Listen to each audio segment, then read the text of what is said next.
Na ninot. Na ninot. Na ninot.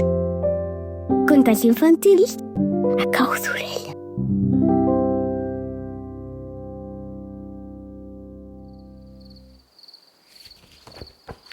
Hola, ninot. Avui t'explicaré una història que ve d'un país on es mengen espaguetis, raviolis i pizza. També hi ha ciutats molt antigues, volcans adormits i gent que mou molt les mans quan parla. Aquest país es diu Itàlia. Els italians han explicat contes molt i molt antics i aquest que et porto avui n'és un de ben especial i també una mica divertit, ja veuràs. Es diu Fabiano, el rei que tenia orelles de ruc, i parla d'un secret molt gros i molt pelut. Així que estira't bé, tapa't fins al nas i deixa't portar per les paraules. Comencem el conte, ninot.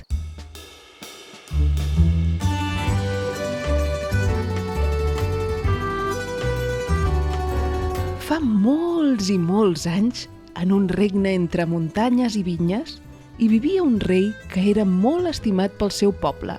Es deia el rei Fabiano. Era savi, amable i sempre escoltava els seus súbdits, però tenia un secret una mica estrany. Cada matí, quan es llevava i es treia la corona, es mirava al mirall i deia: «Ai, ai, ai, encara hi són!» I sí, hi eren. Dues orelles llargues, peludes i en punta, com les d'un ruc. El rei Fabiano, pobre, havia nascut amb orelles de ruc, però ningú no ho sabia, perquè mai es treia la corona davant de ningú. Només el perruquer reial ho havia vist alguna vegada, però era un home discret que cada vegada que li tallava els cabells al rei ho feia en silenci, mirant cap avall i sense fer cap pregunta.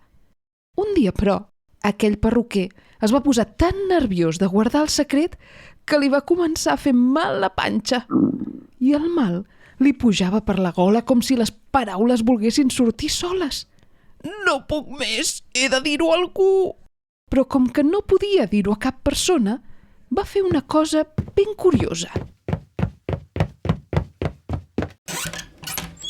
Va sortir del palau, va anar fins al bosc, va buscar un forat a terra i va cridar-hi ben fort: «El rei té orelles de ruc!» Després va tapar el forat amb terra i fulles i va marxar tot alleujat. Ara bé, el que no sabia és que just en aquell forat hi havia una petita llavor de canya que estava a punt de brotar. Van passar els dies i les setmanes i d'aquell forat en va sortir una canya molt alta, com una flauta natural. Un dia, un pastor va tallar la canya per fer-ne precisament una flauta. La va provar i la flauta tota sola va començar a cantar. «El rei té orelles de ruc, el rei té orelles de ruc». El pastor va obrir molt els ulls, la va tocar una altra vegada i la canya tornava a cantar el secret. «El rei té orelles de ruc, el rei té orelles de ruc». Al cap de poc, tot el poble en parlava. Els nens la tocaven pel carrer, els músics la provaven a la plaça i la canya feia sempre la mateixa tonada. Quan la notícia va arribar al palau, el rei es va posar vermell com un tomàquet. «Oh, el meu secret! Com pot ser que la gent ho sàpiga?»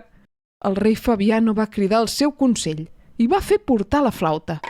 Quan la va sentir cantar, es va posar les mans al cap o a les orelles. Però després va fer una cosa sorprenent.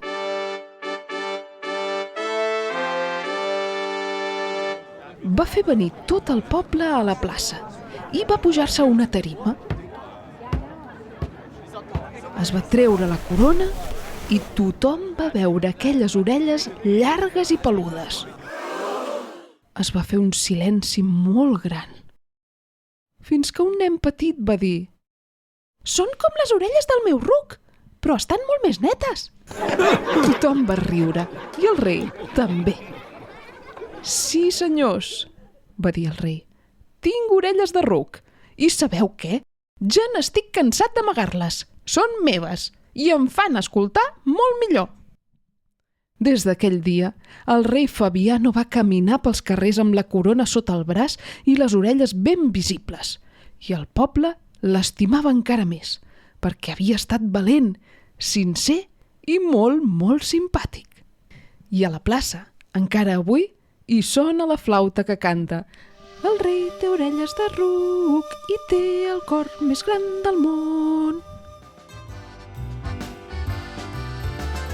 I aquesta ninot és la història del rei que va deixar de tenir vergonya i va començar a viure feliç.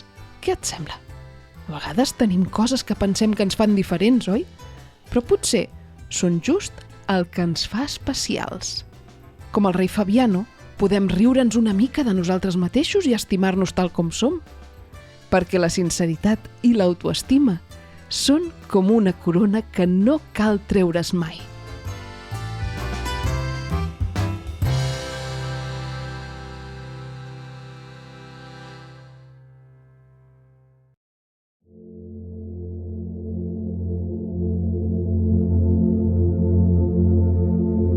Ara, ninot, deixa que el teu cos descansi, com el rei quan es treia la corona al vespre. Tanca els ulls. Imagina que estàs en un camp verd d'Itàlia, ple de canyes que ballen amb el vent. Les fulles fan un so molt suau.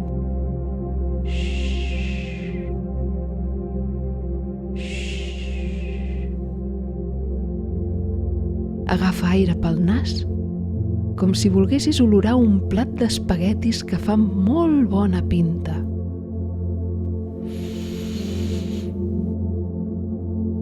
Ara, deixa anar l'aire molt lentament, com si bufessis suaument perquè el plat d'espaguetis es refredi.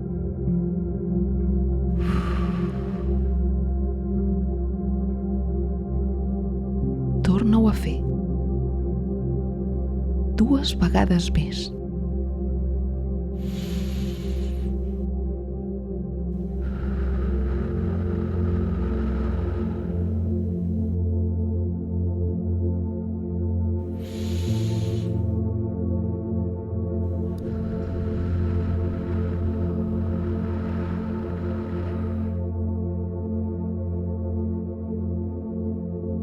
Ara, imagina que camines pel camp al costat del rei Fabiano.